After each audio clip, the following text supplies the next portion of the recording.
연방 하원에서 낙태권 법안, 이게 이제 Abortion Right Act라고 그래서요. 낙태 권한 법안이라고 이야기할 수 있겠는데, 이 낙태권법을 통과시키려고 지금 뭐 혈안이 돼 있다 이렇게 말씀드릴 수 있겠습니다. 텍사스주에서 이 낙태를 금지하는 법안 만든 거 기억나시죠? 이른바 이제 심장박동법. 6주만 임신 6주만 돼도 낙태 못한다. 이제 이런 아주 강력한 법안을 만들어서 전국적으로 큰 이슈가 되지 않았습니까? 근데 오늘도 이제 플로리다에서 또 텍사스주와 비슷한 법안을 만든다. 이런 얘기가 또 나왔습니다. 이제 강력한 법안들이 자꾸 여기 각 주에서 하나둘씩 나오고 있는 그런 상황인데, 근데 지금 연방 의회에서는 민주당의 주도하에 SB, 그러니까 상원에도 법안이 올라와 있고 하원에도 법안이 올라와 있는 이런 상황입니다. 상원에 올라와 있는 법안은 S1975 법안이고요. 하원에 올라와 있는 법안은 HR 3755 법안입니다. 이 두 개의 법안이 내용이 결국은 같은데, 한마디로 이야기하면 아이가 태어나는 날까지도 낙태를 할 수 있다. 전국적으로. 그러니까 아예 그냥 지방에서 무슨 법을 만들든 상관없이 연방법을 그렇게 만들겠다라는 겁니다. 흔히 이야기하는 Roe vs. 데이드인가요? 웨이드, 로우 vs. 웨이드라는 1973년에 만들어진 연방 대법원의 판례가 있습니다. 그 연방 대법원 판례는 낙태를 허용해 준다라는 판례입니다. 그런데 무조건 허용해 주는 것이 아니라 24주라는 기준을 만들죠. 임신 24주까지는 낙태를 허용할 수 있다.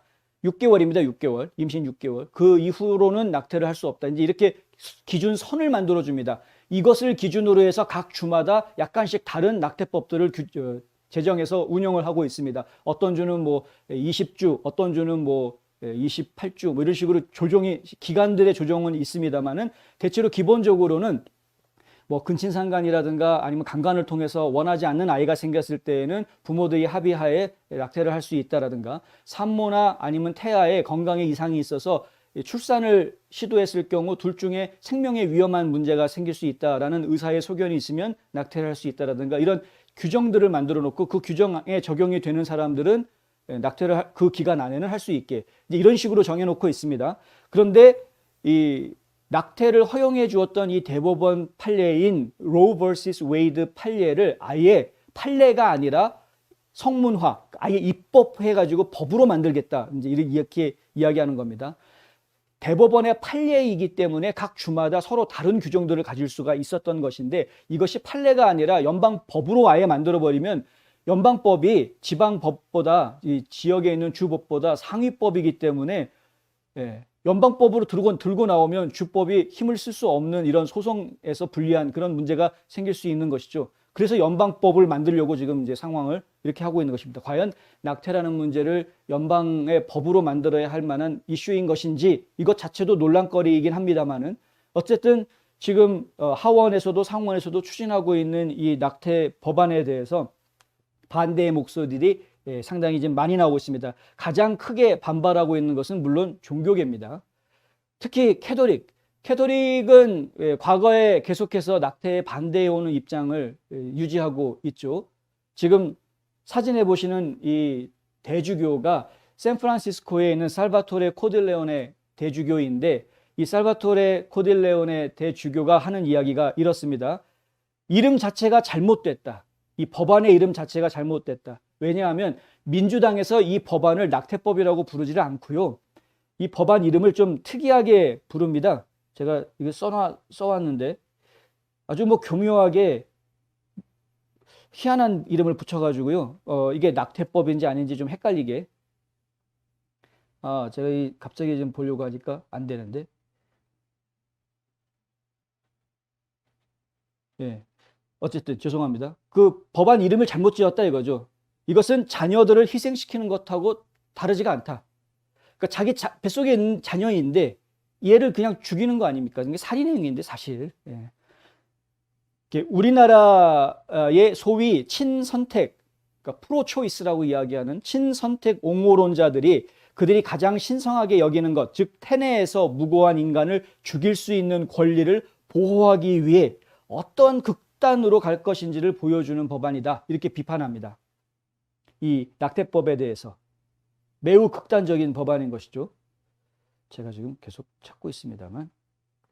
그런데 덴버에 있는 대주교 세뮤엘 아큘라 이 대주교, 덴버에 있는 대주교도 성명을 통해서 지금 샌프란시스코 대주교하고 같은 이야기를 합니다. 오늘날 낙태업계와 그 지지자들은 이 나라가 본 것 중 가장 극단적인 낙태 법안 중 하나를 밀어붙이고 있으며 낙태는 보호되고 촉진되어야 하는 건강 관리의 한 형태라는 거짓말을 하고 있다.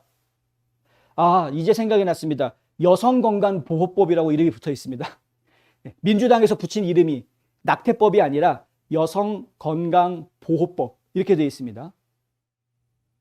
그럼 낙태 안 하는 여성은 건강이 위험한 겁니까? 완전 센 거짓말을 하고 있는 거죠. 그러니까 지금 대주교들이 어지간하면 직접 안 나설 텐데 직접 나서서 이런 말들을 하는 겁니다. 거짓말하고 있다. 이게 무슨 건강관리의 한 형태인 것처럼 거짓말하고 있다. 뱃속에 있는 아이를 살인하는 행위인데, 코딜레온의 대주교는 자칭 카톨릭 신자가 그것을 옹호하기는커녕 그러한 악에 연루되는 것은 특히 수치스러운 짓이다. 이렇게 이야기합니다. 코딜레온의 대주교가 한 이야기입니다. 누구를 두고 한 이야기겠습니까? 당연히 낸시 펠로시 하원 의장, 캐톨릭이죠. 조 바이든 대통령, 캐톨릭이죠. 이 사람들은 본인은 캐톨릭 신자라고 주장을 하고 있지만 이 낙태를 연방법으로 성문화하는 이것을 여러분들이 꼭 보게 될 것이다 라고 맹세까지 한 사람들입니다.